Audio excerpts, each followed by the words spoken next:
Oh man, reviewing King of Tokyo in 2015 sure feels strange. I feel like I'm reviewing chess or even worse, Settlers maybe. Just a game that everybody has played already. So I don't know why you'd be watching this review. I don't know, maybe you just want to hear my take on it, even if you already know the game. Maybe you just like my exotic essence so much that you would never miss an opportunity to hear it. So there is a plethora of reasons why you may be watching this. Point is, I just recently picked up this game, even though I knew it was very popular, so I assumed it probably was good. I picked it up because I had heard that even though the box says it is for players 8 years and older, actually can be played by much younger players. And since my 4.5-year-old daughter Amelia is really into board games and is playing board games that are much more complex than her age, I thought I'll give it a try.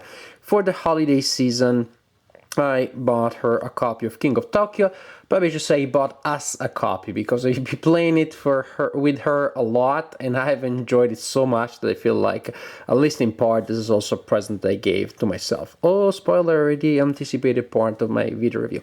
Anyways, let me tell a little bit about the game in general in case you are the last person on earth after me who doesn't know how the game plays yet, or again, my exotic accent.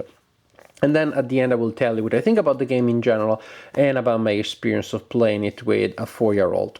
King of Tokyo, players control these big monsters. There is a variety of monsters that you can choose from. They're all the same, so only aesthetically do they change. You place them on a pedestal, and also each monster comes with a board that you use to keep track of the amount of victory points that the monster earns during the game. Also, each monster starts with 10 life points, that is the maximum amount of points that they can have. As they take hits, monsters lose health points, and also there are many ways in which they can recover their points. You win the game if you're the first monster to reach 20 victory points, or if you are the last monster standing when everybody else in the game has been reduced to 0 points. You have a board which represents the city of Tokyo. As you can see, there are two areas, Tokyo City and Tokyo Bay, but you only use Tokyo City most of the games because Tokyo Bay is only used if you are playing with 5 or 6 players. That means with 2 to 4 players, the board simply is a single space. It simply is a matter of being on the board or not being on the board, which means being in Tokyo or not in Tokyo.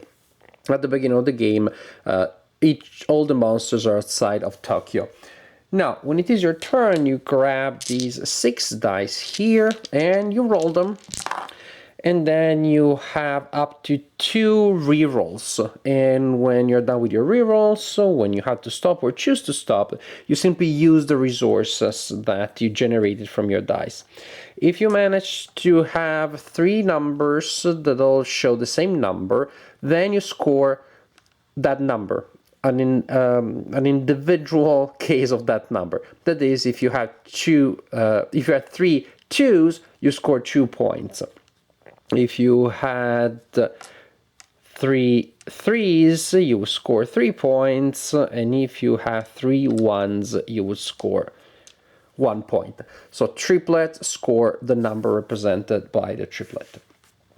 Hearts, for each heart that you use, once you're done rerolling, you can recover a point of health that you may have lost, which means at the beginning of the game the hearts, the recovery dice are not very useful. Lightning bolts, energy. For each such symbol you gain an energy cube, which you place in your own personal pool, and you can use them to purchase these cards, which come out of this deck. There are always 3 of these cards available. Once you purchase them, you simply gain the benefit described in the card. Some cards you keep and they give you a permanent benefit. Some of the cards are temporary. You need to discard them after you use them. And it is a huge variety of possible effects. Then some very cheap, some not so much. This is my daughter's single favorite effect. together with the tentacles that allow you to buy cards from other players, which is just a nicer way of saying stealing cards from other players. You can also spend 2 energy points to simply refresh the pool of available cards by discarding these 3 cards and drawing 3 new ones, making 3 new ones visible and available. Yes, my daughter does not know how to read, but I simply explained to her what the effects are. Most effects are pretty direct or pretty obvious. Some are pretty complicated, then those we simply skip. If there is too much text, I already know that's going to be too complicated. So we simply discard the card and draw another one. Who is going to complain? Who is going to tell us that we are cheaters? That's for the energy. It generates that resource. Very important effect comes from these symbols here, which represent attacks. These symbols are used to attack other monsters. But monsters can only attack into Tokyo or outside of Tokyo. That means monsters that are outside of Tokyo cannot attack each other. When somebody is in Tokyo, then everybody attacks that player, and that player is attacking everybody else. You simply declare an attack, and if you're outside of Tokyo, you direct your attacks against the guy in Tokyo. Attacks from the guy in Tokyo apply to all monsters outside of Tokyo. For each attack, you simply reduce the number of health points of the target by the number of attacks. 4 of those symbols, that means that the monster loses 4 health points. This is the basic idea, but there are some wrinkles about Tokyo. The first successful attack that you perform, that you receive as a symbol, is not exactly an attack. It simply allows you to enter Tokyo. When you enter Tokyo, you score a victory point just for getting there. Then you score another victory point each turn that you start in Tokyo, each of your turns that you start in Tokyo. And also, in Tokyo, this is the tricky thing, you cannot heal. So heart symbols in Tokyo are perfectly useless. I assume because in Tokyo there's so much pressure, the army is attacking you, airplanes are dropping bombs on you on top of the other enemies attacking you, or just a lot of attention for being the king. What do I know? The point is that this determines a push your luck situation, because it's really sweet to sit in Tokyo and to gain a victory point just by staying there, but it also means that the other monster will be relentlessly attacking you, and it means that your health will go down fast. So you have to determine how much you can risk, for how long you can stay in Tokyo, so you can get a good amount of points without being kicked out of the game by being, I don't want to say killed. The game is so nice and cute and funny with this very nice art. Before you're incapacitated, before you are so tired of fighting, then you go and take a nap. So yes, if you go down to 0 points, you're so tired, you need to go and take a nap. And read a book. You can read a book of Dora the Explorer before you fall asleep, but the idea is this. Oh gosh, what was I talking about? The flow of the game. You are fighting, you stay in Tokyo, but you have to decide for how long you want to stay, otherwise it gets dangerous, you can be eliminated that way.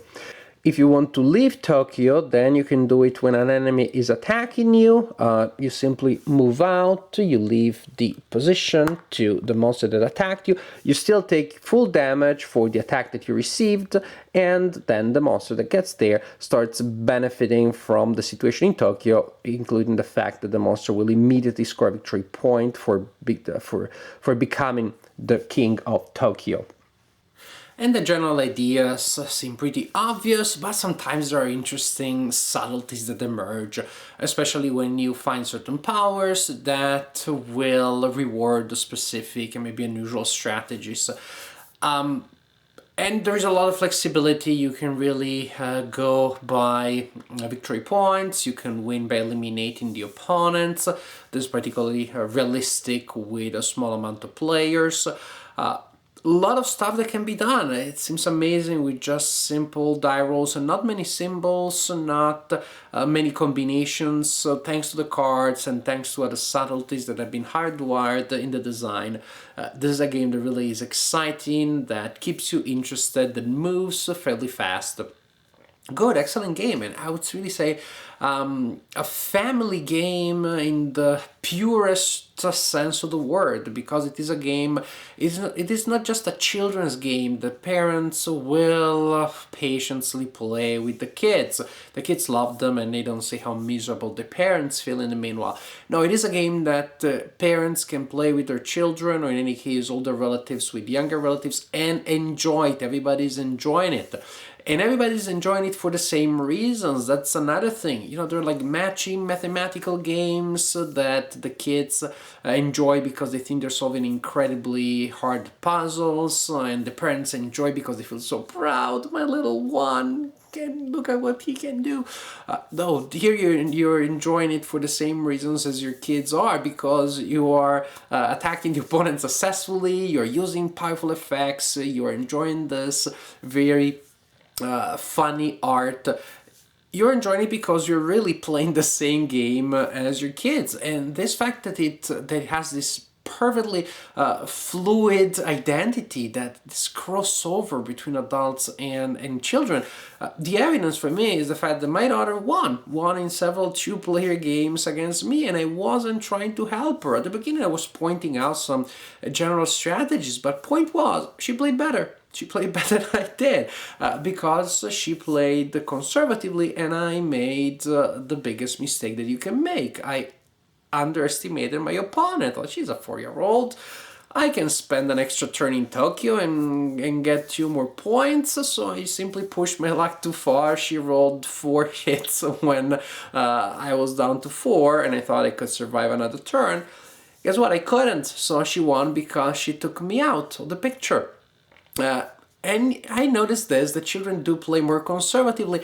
They don't like the idea of getting hit or being attacked. This is why my daughter loves the Jet's power so much. It allows you to leave Tokyo without losing the points in the attack that pushes you out of Tokyo. That's like the best thing for her. So children will tend to play more conservatively as opposed to adults that will try to find a better balance, better timing between being attacked and scoring points, and sometimes that doesn't work and the children get an advantage over the adults because of this. What a great game. This is a game that my daughter often asks me to play since we learned how to play the game some 2 weeks ago. It's probably her favorite game right now. Maybe I'll convince her to come on camera and to film a video of her favorite games. That would be pretty cool. Whether or not that happens, this so far is pretty high in her top 10, definitely. She loves the game, and I love playing it with her. There are the games, as I said, that I play with her, but sometimes I don't really enjoy playing them. I do it for her. Sometimes I enjoy them for different reasons, but I'm really playing the game, honestly, and not cutting much slack to her, and still finding the game entertaining. So, great game, a game that I will play a lot with my daughter, Amelia, for now. When Louisa grows up, now she's 2.5, when she's a little older, I think she will enjoy it a lot too. She already enjoys looking at us playing, looking at the components, look at the funny monsters. Is it a violent game? Monsters are attacking each other? I guess, but the art is so funny, and you only just need to add a little bit of humor to edit things out a little here and there. And the game looks really like these monsters are playing tag with one another instead of attacking and killing and slaughtering each other. The art and the mechanics are so simple, linear. The art is so colorful. The violence is so absurd. There's so much humor in everything in the game that I doubt that families will encounter a problem in that.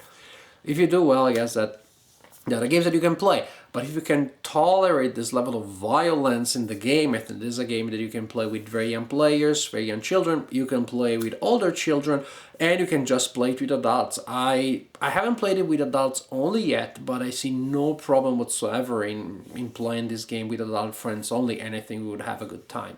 King of Tokyo has been around for a while now. I'm a late to the party, but I'm glad I did come to the party because I enjoy it. I enjoy this game a lot. If you are the last person on earth after me that hasn't played this game yet, please do yourself a favor, play it, add it to your collection. This is simply a great, great game.